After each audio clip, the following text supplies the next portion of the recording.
The 42nd floor of Sterling Industries hummed with the electric tension of a $10 billion decision. Through floor-to-ceiling windows, Manhattan sprawled beneath a gunmetal sky, but no one in the boardroom noticed the view.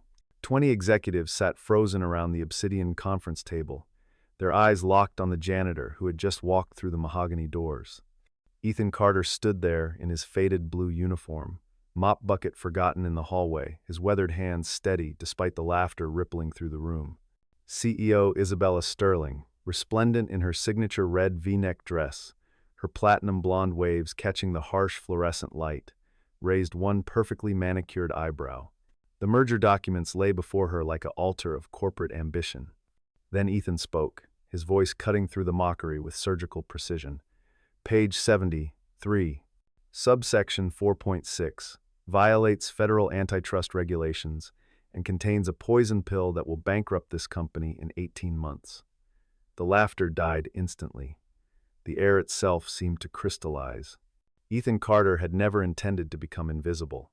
At 36, he carried himself with the quiet dignity of a man who had once built things that mattered, his 6'2" frame still powerful despite years of pushing mops and emptying trash bins. His hands, scarred from a lifetime of honest work, told stories his voice never would.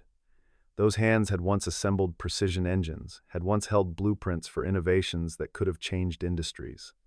Now they held industrial-strength cleaning supplies and the weight of promises made to a dying wife. 7 years had passed since the accident that shattered his world. Sarah had been driving home from her night shift at the hospital, the rain turning the highway into a river of reflected lights. The drunk driver who crossed the median never saw her coming. Ethan had been home with their daughter Lily, then just 7 months old, teaching her to say mama when the phone rang. The baby's laughter had turned to confused crying when her father collapsed to his knees, the phone clattering across the linoleum floor. The days after Sarah's death blurred into a nightmare of decisions no one should have to make. Ethan had been 3 months into a prestigious position at Morrison Engineering, designing revolutionary hydraulic systems for aerospace applications.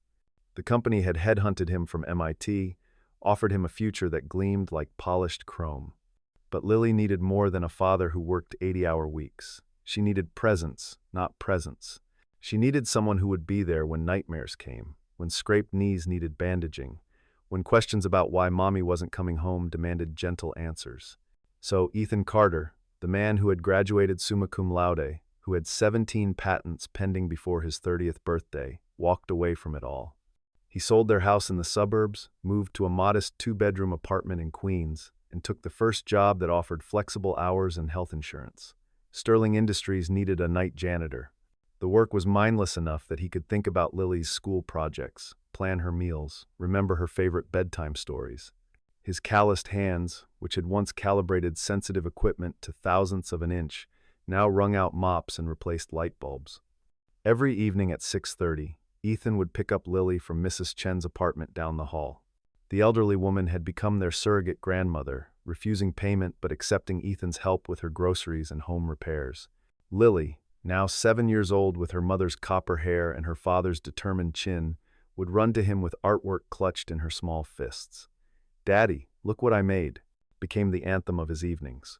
Her pictures always featured the same 3 figures: a tall man in blue, a little girl with red hair, and an angel watching from a cloud. "You're my hero, Daddy," Lily would whisper during their nightly ritual, her small hand patting his stubbled cheek as he tucked her in. Like in the stories, the heroes who save everyone, Ethan would kiss her forehead, inhaling the sweet scent of her strawberry shampoo, and promise her that heroes came in all shapes and sizes. He never told her that some heroes were just fathers trying to hold broken pieces together, that some capes were made of janitor uniforms, that some superpowers were nothing more than showing up every single day. Isabella Sterling inhabited a different universe entirely. At 34, she commanded boardrooms with the precision of a conductor directing a symphony.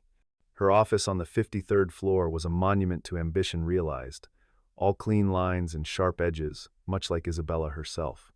The daughter of a steel worker from Pittsburgh, she had clawed her way through Wharton, graduated top of her class from Harvard Business School, and systematically demolished every glass ceiling in her path. Her platinum blonde hair, which fell in perfect waves past her shoulders, had become her trademark, a banner of defiance against those who had once told her she'd never be taken seriously. Sterling Industries had been hemorrhaging money when the board brought her in 3 years ago. The old guard had scoffed at the appointment, whispering about diversity hires and token females.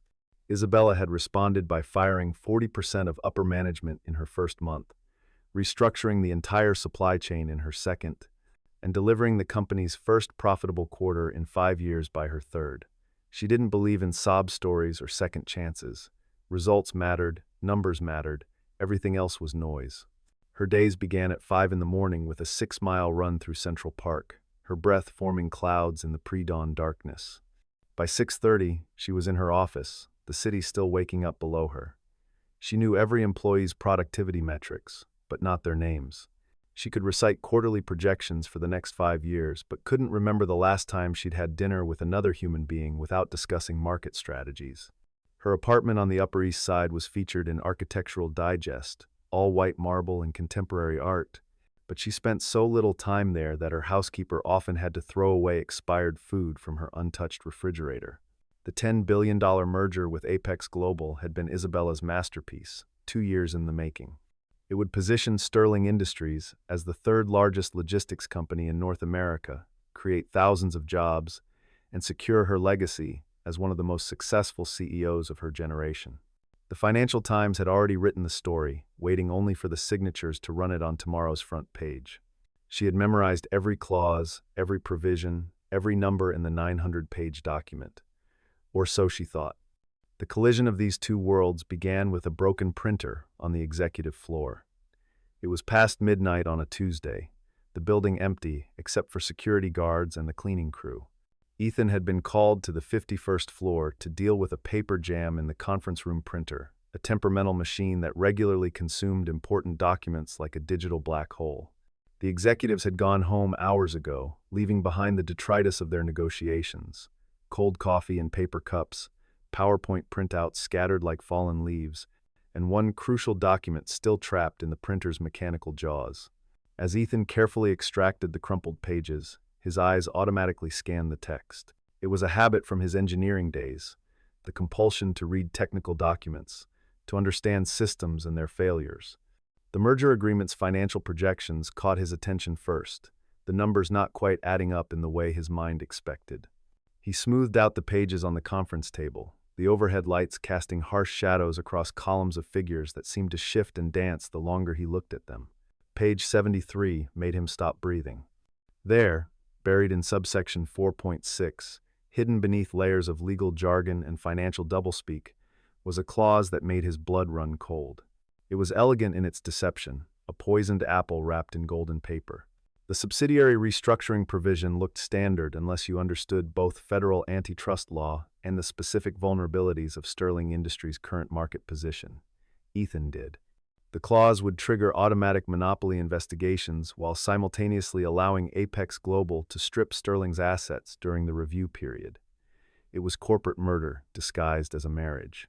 His hands trembled as he read it again, then a third time, his mind running calculations with the speed and precision that had once earned him recognition from the National Academy of Engineering. The timeline was clear. Signing would initiate a countdown to catastrophe. 18 months, maybe 20 if they were lucky, before Sterling Industries would be gutted, its bones picked clean by competitors who were clearly in on the scheme. Thousands of employees would lose their jobs. Pension funds would evaporate. Families would be destroyed. Ethan stood alone in the conference room, the weight of knowledge crushing his shoulders. The smart thing would be to walk away, to pretend he had seen nothing. He was nobody, a ghost who cleaned up after the people who mattered. His supervisor, Marcus Webb, had made that abundantly clear on numerous occasions. You push a mop, Carter, that's it. You don't think, you don't talk, you just clean. Getting involved would mean risking the only job that let him be there for Lily, the job that kept her health insurance active, that paid for her asthma medication and her school supplies. But as he looked out at the city lights below, each one representing a life, a family, a story, he thought about the Sterling Industries employees he cleaned up after every night. He knew them in ways they'd never suspect. He knew that Jennifer from accounting kept a picture of her disabled son hidden in her desk drawer, that she worked overtime to pay for his therapy. He knew that Robert from IT sent half his salary to his parents in Detroit, that he lived on ramen noodles to keep them in their family home. He knew that Maria from Human Resources was pregnant with her first child, that she and her husband had spent their savings on fertility treatments, that this job was their only security. The next 3 days were torture. Ethan went through his routines mechanically, his mind constantly returning to those poisoned pages. He helped Lily with her homework, her innocent questions about multiplication tables feeling surreal against the backdrop of billions in financial devastation. He pushed his mop through the executive floors, watching the merger team celebrate their impending victory with champagne and catered dinners, their laughter echoing through halls that would soon witness tears. On Thursday evening, 2 days before the signing ceremony, the pressure reached its breaking point. Marcus Webb cornered him in the supply closet, his face red with barely contained rage. Someone had reported seeing Ethan lingering in the conference room, reading documents instead of cleaning. "You think you're smart, Carter?" Marcus's breath reeked of cigarettes and coffee. "I've seen your type before.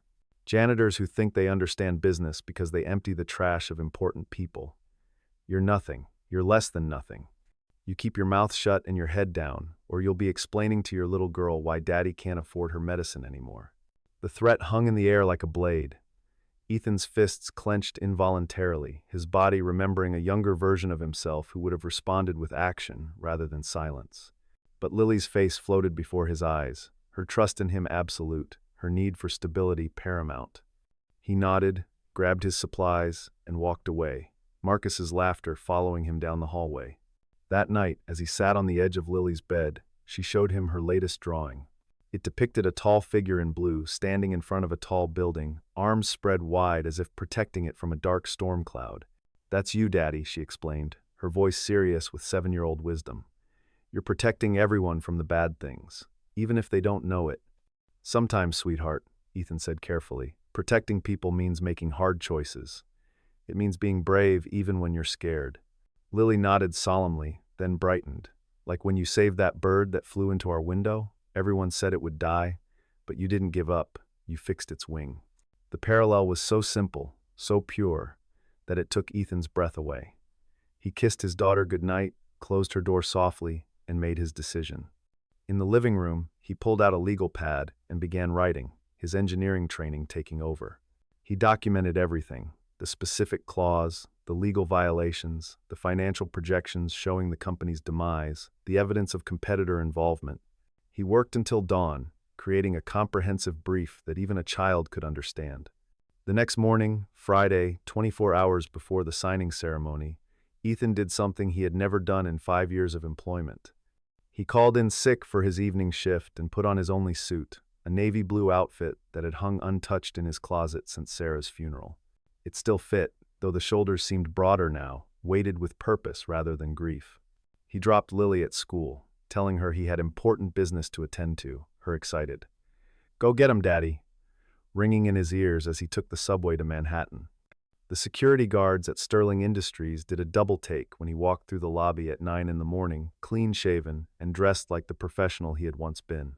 They knew him only as the night janitor, the quiet man who nodded hello but never lingered for conversation. Now he moved with a different energy, his stride purposeful, his eyes focused on the executive elevator. "You can't go up there, Carter," the head of security, Bill Morrison, called out. But there was uncertainty in his voice. This wasn't the invisible janitor he was used to seeing. "They're about to sign away everything, Bill," Ethan replied, his voice carrying an authority that made the older man step back. "Your pension, my job, everyone's future. I have 5 minutes to stop it." Something in his eyes must have conveyed the truth, because Bill hesitated, then quietly pressed the button for the executive elevator. "You didn't get past me," he said softly. "I was in the bathroom."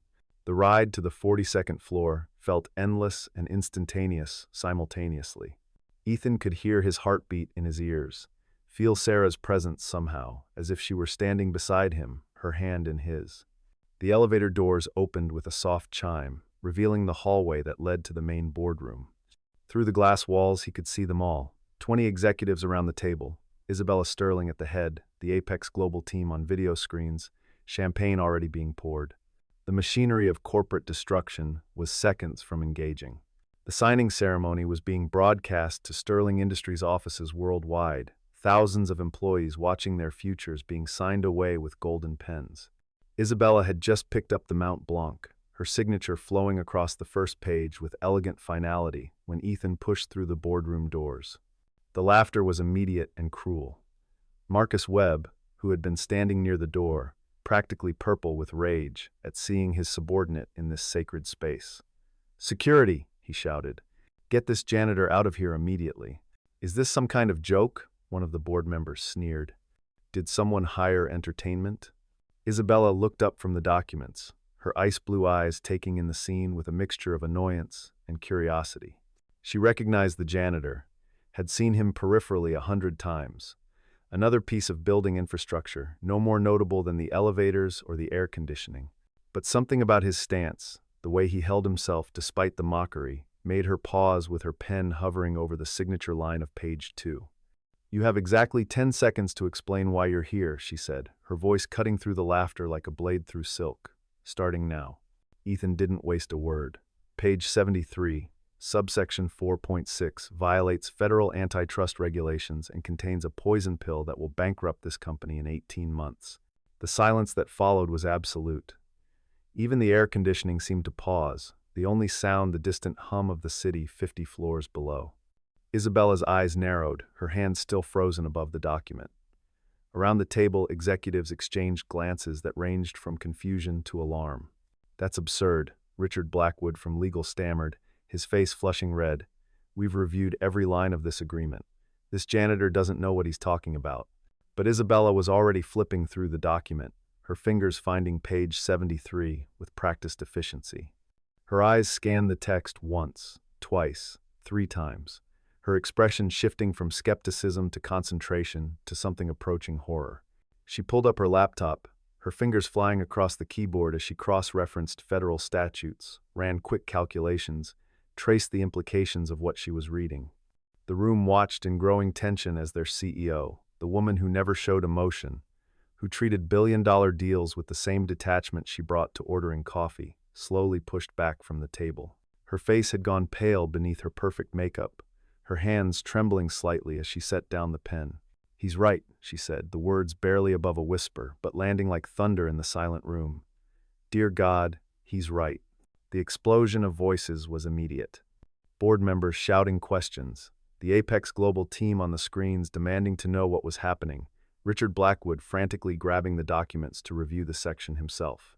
Through it all, Ethan stood quietly by the door, his job done, waiting for whatever came next. Isabella raised her hand, and silence fell again.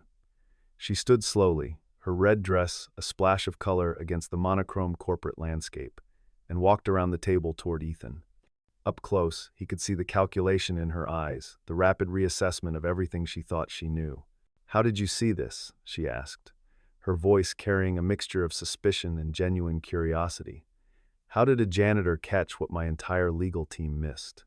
Ethan met her gaze steadily. "Because I actually read it, Miss Sterling, and I understood what I was reading." She studied him for a long moment, taking in details she had never bothered to notice before, the intelligence in his brown eyes, the way he held himself with quiet confidence despite being surrounded by people who earned more in a day than he did in a year, the calluses on his hands that spoke of real work, not just the kind done behind desks. "Who are you?" she asked, and for the first time in 3 years, Isabella Sterling sounded genuinely uncertain. "I'm the janitor," Ethan replied simply, "and I just saved your company." The next 2 hours unfolded like a corporate thriller played at double speed. Isabella called an emergency recess, sending the Apex Global team into furious confusion. She assembled her core team in a secure conference room, spreading out the merger documents across the table like evidence at a crime scene. With Ethan standing quietly in the corner, she walked them through the poison pill clause, her voice gaining strength and fury with each revelation. The scope of the betrayal was staggering.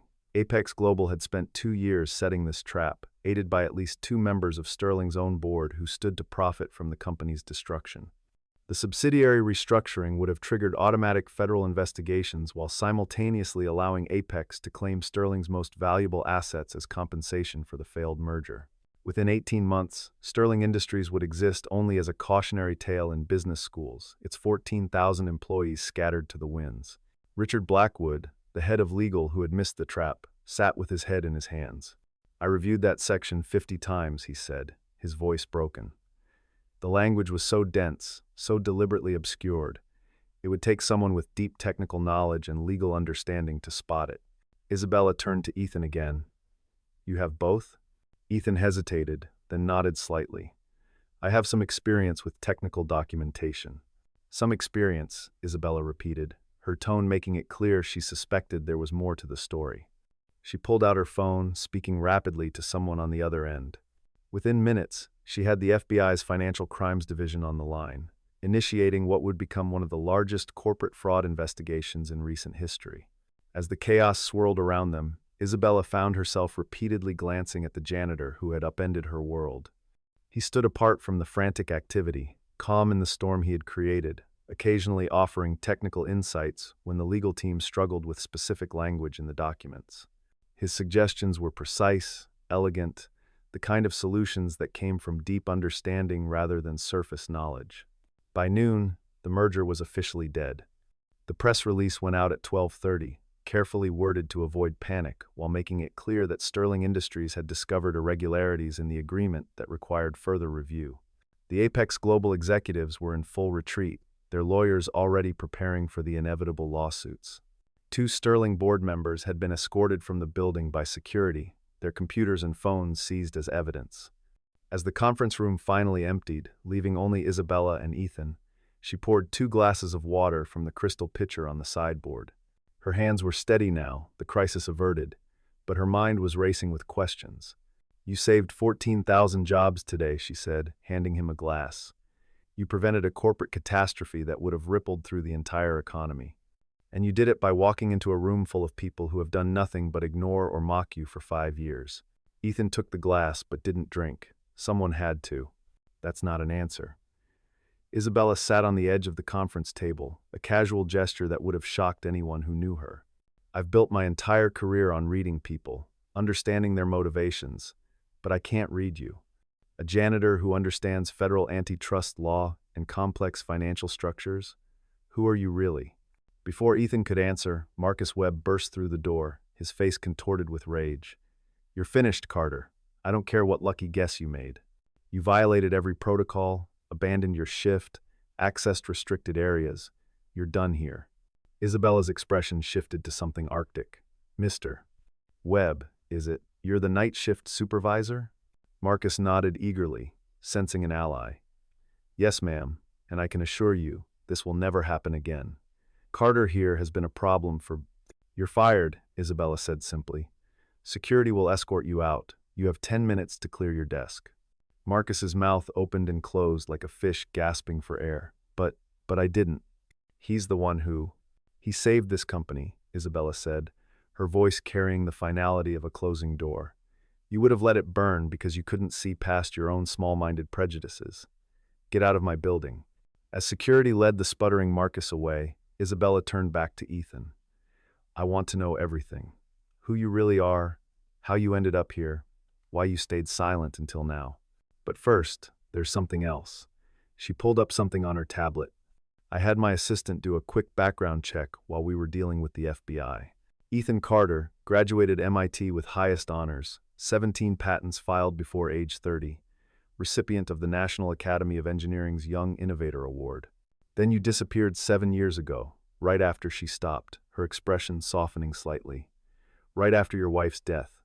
Ethan set down the untouched water glass, his shoulders squaring as if preparing for a blow. My daughter needed a father more than the world needed another engineer.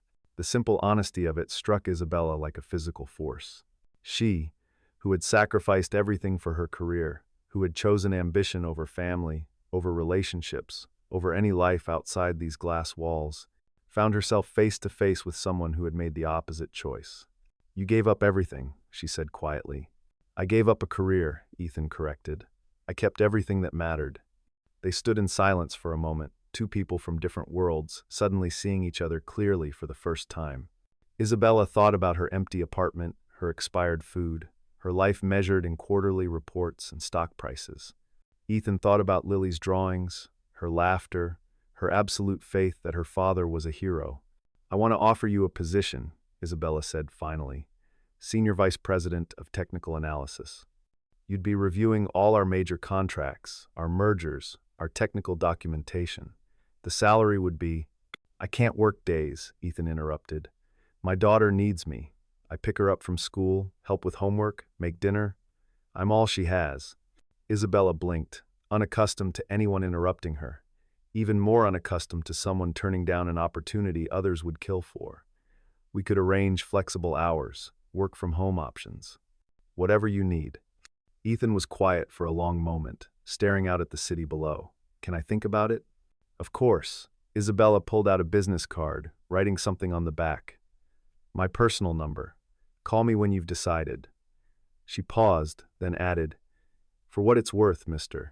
Carter, your daughter is lucky to have you. Not many people would have made the choice you did. That evening, Ethan picked up Lily from Mrs.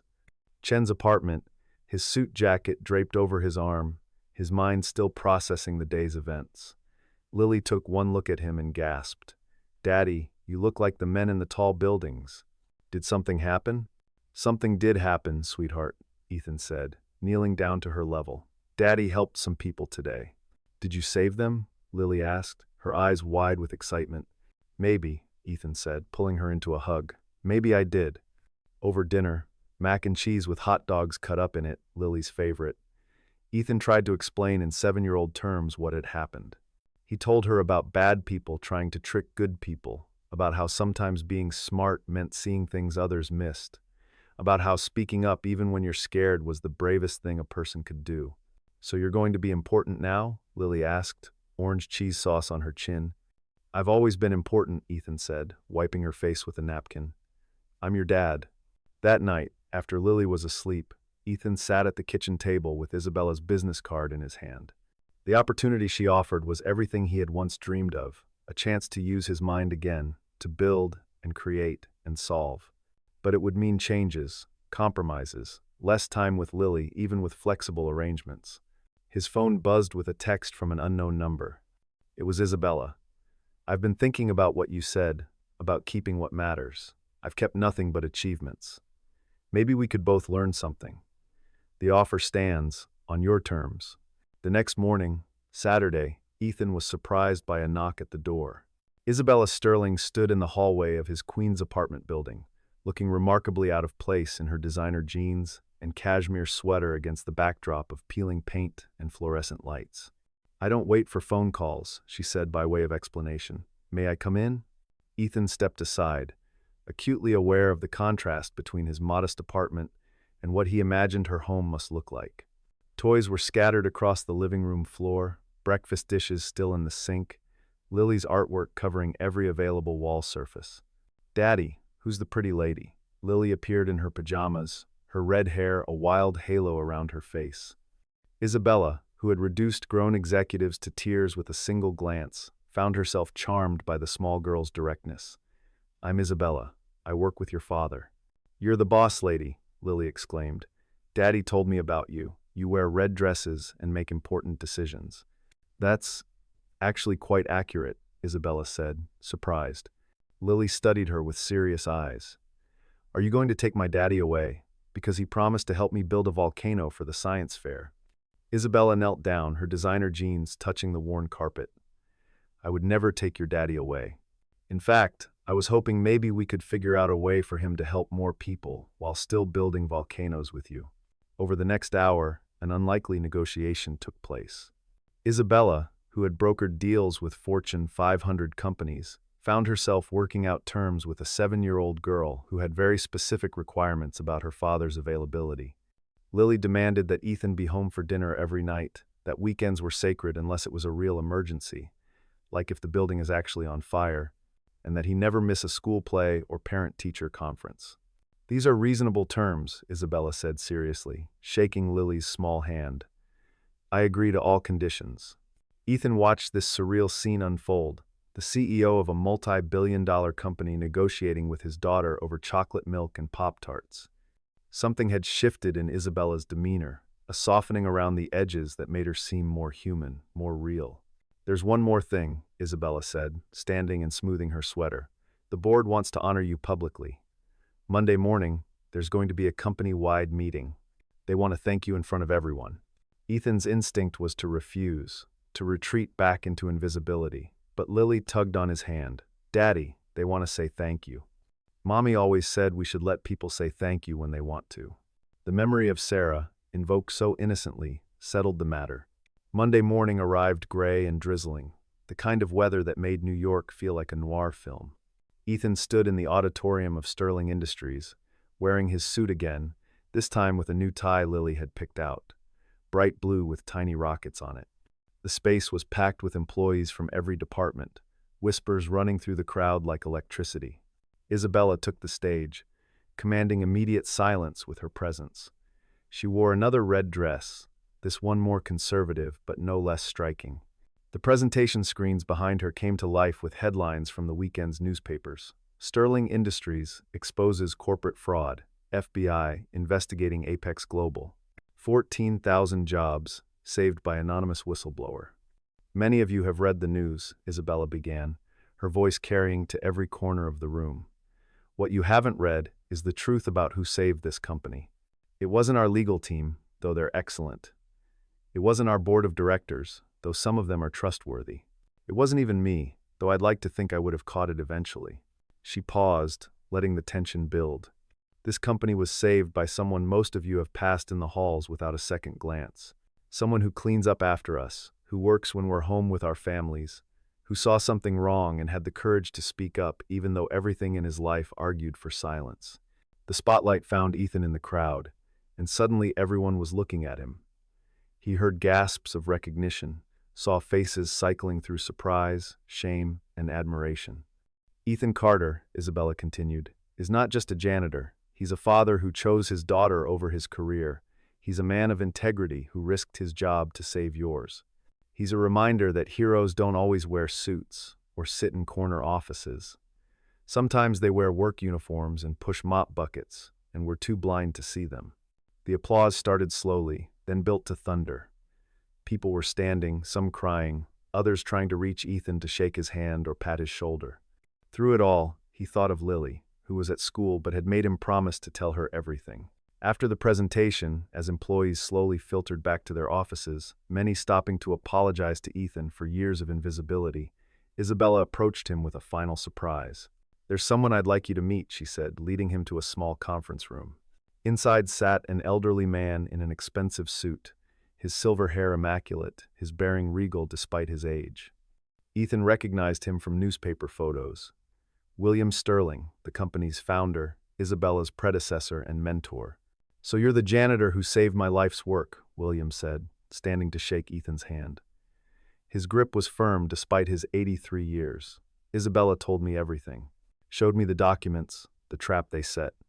We would have been destroyed." "I just did what anyone would have done, sir," Ethan said. William laughed, a rich sound that filled the room.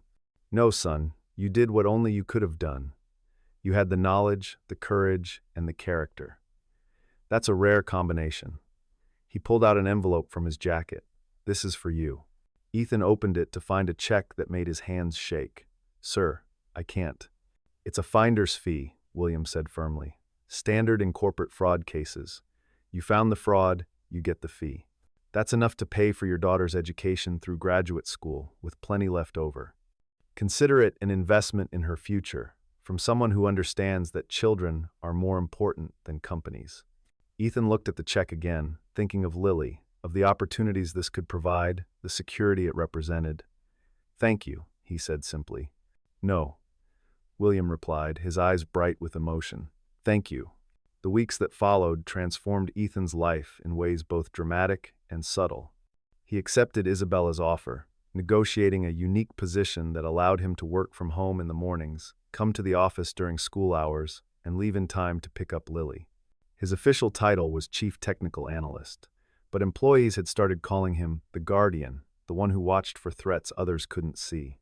His first action was to implement a complete review of all existing contracts and partnerships. He assembled a team of junior analysts, teaching them to see patterns, to question assumptions, to read between the lines.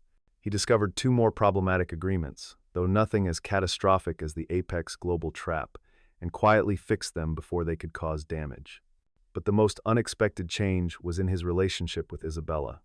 She had taken to stopping by his office in the afternoons, initially to discuss business, but increasingly just to talk. She was fascinated by his perspective, his ability to see the human cost in every decision, the faces behind the numbers. "You make me remember why I started this journey," she told him one afternoon, standing by his window, looking out at the city. "I wanted to build something, to create jobs, to matter. Somewhere along the way, I forgot about the people and focused only on the profits." "It's easy to lose sight of the ground when you're flying high," Ethan replied. "But the ground is where real life happens." Their friendship deepened gradually, built on mutual respect and shared purpose. Isabella started joining Ethan and Lily for occasional dinners, teaching the little girl about business while learning about volcanoes and butterflies and all the wonders that filled a 7-year-old's world. She discovered that mac and cheese could be a perfectly acceptable meal, that homework time could be more engaging than board meetings, that bedtime stories were a form of art. Lily, for her part, had adopted Isabella as a sort of aunt figure, someone who was proof that women could be powerful and kind simultaneously. She started wearing red dresses to school, declaring that she would be a boss lady who also built volcanoes.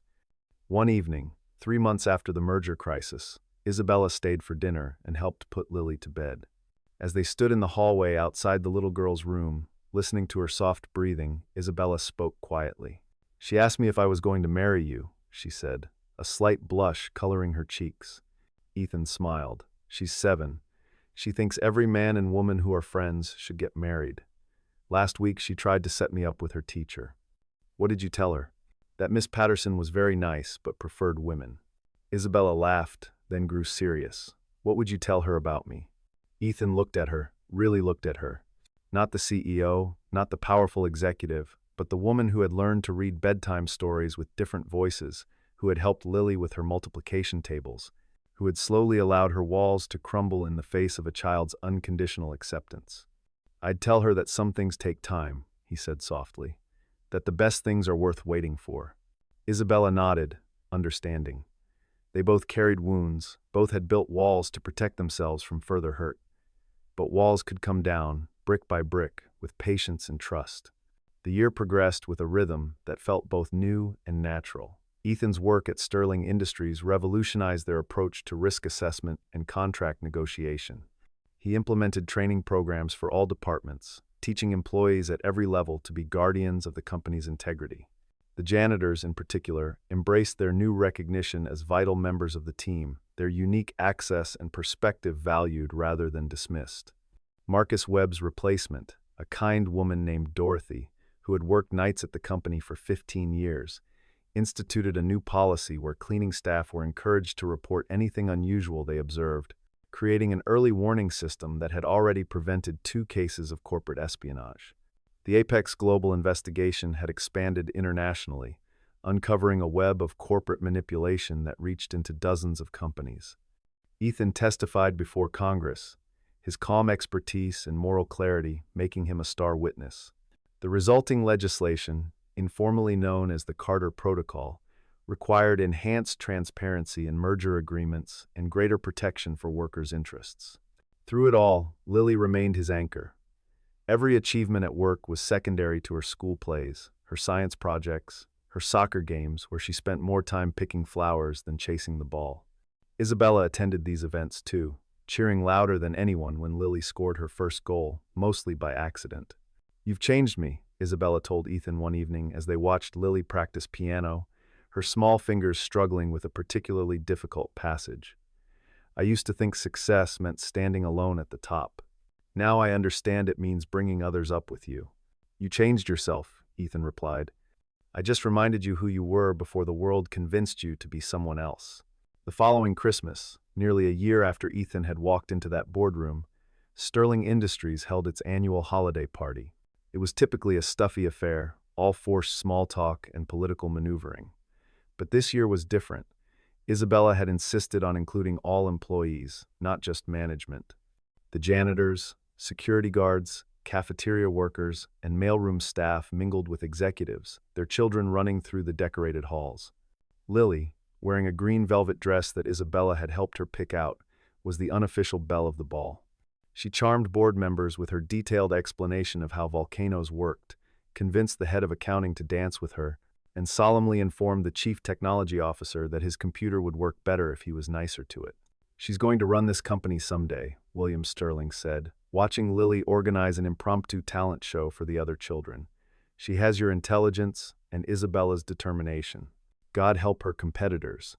As the evening wound down, Isabella took the stage for the traditional CEO's toast. But instead of the usual corporate platitudes, she spoke from the heart. "A year ago, this company almost died," she said, her voice carrying across the hushed room. "We were saved not by strategy or market analysis, but by courage. The courage of one man who reminded us that every employee matters, that integrity is more valuable than profit, that doing the right thing is always the right choice." She raised her glass toward Ethan, who stood with Lily sleeping in his arms, her head on his shoulder. "To Ethan Carter, who taught me that strength isn't about standing alone, it's about standing up for others. And to all of you, every single person in this room, who makes Sterling Industries not just a company, but a community." The toast was echoed throughout the room, but Ethan barely heard it. He was thinking about Sarah, about how proud she would be, about how her death had led him on a journey he never could have imagined. He felt Isabella's hand slip into his free one, a gesture both public and private, a declaration and a promise. 6 months later, on a warm June evening, Ethan and Isabella stood in the rooftop garden of Sterling Industries, the city sprawling beneath them in the golden hour light. They had been dating officially for 3 months. Though everyone agreed it had really started that day, Isabella negotiated with Lily over Pop-Tarts. "Lily asked me something yesterday," Isabella said, her hand in Ethan's as they watched the sunset paint the sky in shades of pink and orange. "Let me guess, she wants to know when you're moving in?" "Close. She wants to know if she can call me Mom." Ethan's breath caught. They had been careful about labels, about moving too fast, about protecting Lily's heart. But his daughter, with the wisdom children sometimes possess, had seen what the adults were still discovering. "I told her that was something we all needed to decide together." Isabella turned to face him fully. "I never thought I'd want this, Ethan. A family, a child, a life beyond boardrooms and profit margins. But Lily and you've shown me what I was missing, what I was too afraid to want." Ethan thought about the journey that had brought them here, from tragedy to invisibility to that moment of courage in the boardroom. Every loss had led to this gain, every sacrifice to this reward. "Sarah would have liked you," he said softly. "She would have said you were exactly what we needed." "I hope I can be half the mother she would have been," Isabella replied, tears making her eyes shine. "You already are," Ethan said, pulling her close. "You already are." They were married the following spring in the same rooftop garden, with Lily as the flower girl and ring bearer and self-appointed wedding planner. The ceremony was small, just family and close friends, including Mrs. Chen, Dorothy, Bill, the security guard, and William Sterling, who gave Isabella away with tears streaming down his weathered face. In her vows, Isabella spoke about learning to see the invisible, about discovering that power meant lifting others up, about finding home in unexpected places. Ethan talked about second chances, about courage born from love, about building a future on the foundation of the past. But it was Lily who stole the show with her impromptu speech. "My daddy was sad for a long time," she said, her voice clear and strong. "But he was still a hero. He saved a whole company. And then Isabella saved us, because she showed us we could be a family again. So really, everyone saved everyone, which is how the best stories end." As the small crowd laughed and applauded, Ethan lifted his daughter into his arms, Isabella's hand in his, the three of them standing together as the sun set over the city. It was a tableau of redemption, of love found in unexpected places, of the extraordinary emerging from the ordinary. 5 years later, Sterling Industries had become a model for corporate responsibility and employee empowerment. The janitor who saved the company had become its conscience, his technical expertise matched only by his commitment to protecting the vulnerable. Isabella had transformed from a cold, profit-driven executive into a leader who understood that true success was measured in human terms. They had 2 more children together, twin boys who inherited Ethan's engineering mind and Isabella's determination. Lily, now 17 and preparing for MIT, remained the heart of the family, the one who reminded them daily that heroes came in all forms. The company's headquarters featured a new addition, a wall of honor celebrating employees at every level who had made exceptional contributions. At the center was a photo from that pivotal boardroom meeting, the moment Ethan had spoken truth to power. But next to it was another photo, smaller but no less significant. Ethan in his janitor's uniform, pushing his mop bucket down an empty hallway at night, invisible but essential. Never forget, read the plaque beneath the photos, that every person matters, every voice deserves to be heard, and courage can come from the most unexpected places. On quiet evenings, when the executive floors were empty except for the cleaning crew, Ethan would sometimes walk those hallways again. Not as the chief technical analyst, not as the husband of the CEO, but as someone who remembered what it felt like to be invisible. He would stop and talk to the night shift workers, ask about their families, their dreams, their observations about the company. "You see things others miss," he would tell them, echoing words once spoken in mockery but now offered as truth. "Never be afraid to speak up. You might just save us all." And in the executive suite, Isabella would be finishing her day, preparing to go home to her family, to dinner conversations about school projects and bedtime stories and all the beautiful chaos of a life fully lived. She would pause at her window, looking out at the city lights, each one representing a story, a struggle, a dream. She thought often about the path that had brought her here, about the janitor who had walked into her boardroom and changed everything. He had saved more than just the company that day. He had saved her from a life half-lived, from success without meaning, from power without purpose. The merger documents from Apex Global sat in a frame in her office, page 73 prominently displayed. It was a reminder that danger could hide in plain sight, that salvation could come from unexpected sources, that sometimes the most important voices were the ones you had trained yourself not to hear.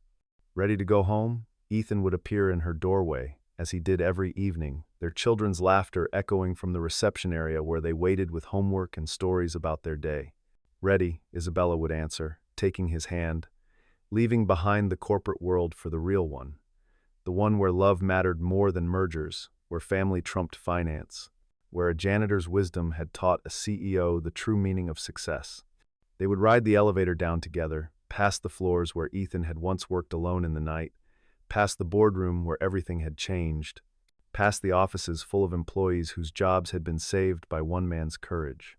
The security guards would wave goodbye, the cleaning crew would nod with respect, and the Carter Sterling family would walk out into the New York evening, complete and whole and home. The city stretched around them, millions of stories unfolding simultaneously, but theirs was the one that mattered in that moment. A story of loss and redemption, of courage and compassion, of seeing the invisible and speaking the unspoken. A story that proved that heroes didn't always wear capes or suits or even red dresses. Sometimes they wore janitor's uniforms and pushed mop buckets and loved their daughters more than their careers. And sometimes, just sometimes, that was exactly the hero the world needed. Years from now, business schools would teach the Sterling Apex case as a cautionary tale about due diligence and corporate greed. But those who had been there, who had witnessed the transformation of Isabella Sterling and the revelation of Ethan Carter, knew the real lesson was simpler and more profound. Every person has value, every voice matters, and the courage to speak truth in the face of power can change everything. In the end, it wasn't about the $10 billion saved or the 14,000 jobs preserved. It wasn't about the FBI investigation or the congressional testimony or the corporate reforms that followed. It was about a father who chose his daughter over his career, a CEO who learned to see beyond profit margins, and a little girl who believed her daddy was a hero. She was right. He was. They all were, in their own ways, heroes of an ordinary kind, the kind that showed up every day, that did the right thing when no one was watching, that built their lives on love rather than ambition alone. And in a conference room on the 42nd floor, where laughter had once greeted a janitor's interruption, a plaque now hung on the wall. It bore a simple message, Isabella's personal motto born from that transformative day. Listen to every voice, especially the ones you've trained yourself not to hear. That's where wisdom lives, in the shadows we cast with our indifference. The shadows were gone now, replaced by light. The light of recognition, of respect, of a community that understood that janitors and CEOs, fathers and daughters, the invisible and the prominent, all had roles to play in the grand story of human endeavor. And somewhere in Queens, In a modest apartment that had been replaced by a brownstone in Brooklyn, but was still remembered fondly, Lily's childhood drawings remained carefully preserved. A tall man in blue, protecting a building from a storm. She had been 7 years old when she drew it, but she had seen the future with the clarity that only children possess. Her father had indeed protected them all from the storm, and in doing so, he had taught them that the most powerful force in any corporation, any community, any family wasn't money or position or influence. It was love, courage, and the willingness to stand up for what was right, even when you were just a janitor with a mop bucket, facing down a room full of people who thought they were better than you. They weren't better, they were just different. And in learning that lesson, truly learning it, Sterling Industries had become more than a company. It had become a family. And families, as Ethan Carter had always known, were worth saving.